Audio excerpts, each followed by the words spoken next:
বৈষম্য বিরোধী ছাত্র আন্দোলনের এক দফা দাবিতে প্রধানমন্ত্রীর পদ থেকে পদত্যাগ করে সোমবার দুপুরের পরপরই দেশ ছাড়েন শেখ হাসিনা। প্রথমের দিকে অনেক গুঞ্জন ছিল তিনি কোথায় যাচ্ছেন, কিন্তু পরবর্তীতে পরিষ্কার হয় তিনি ভারতের নয়াদিল্লির কাছে একটি বিমান ঘাঁটিতে নামেন।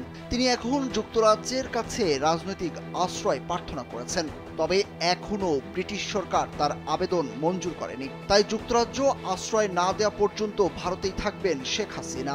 সূত্রের বরাতে এই তথ্য জানিয়েছে ভারতীয় সংবাদ মাধ্যম CNN নিউজ 18। খবরে বলা হয়েছে শেখ হাসিনার ছোট বোন শেখ রেহেনার যুক্তরাজ্যের নাগরিকত্ব রয়েছে, তিনিও হাসিনার সঙ্গে রয়েছেন।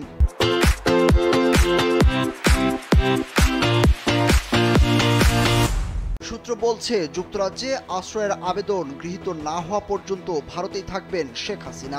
তবে এখন পর্যন্ত তার আশ্রয় আবেদন গৃহীত হওয়ার বিষয়ে যুক্তরাজ্যের পক্ষ থেকে কোনো নিশ্চয়তা পাওয়া যায়নি। ভারতের আরেক সংবাদ মাধ্যম NDTV জানিয়েছে শেখ হাসিনাকে সাময়িকভাবে ভারতে থাকার অনুমোদন দিয়েছে নয়াদিল্লি।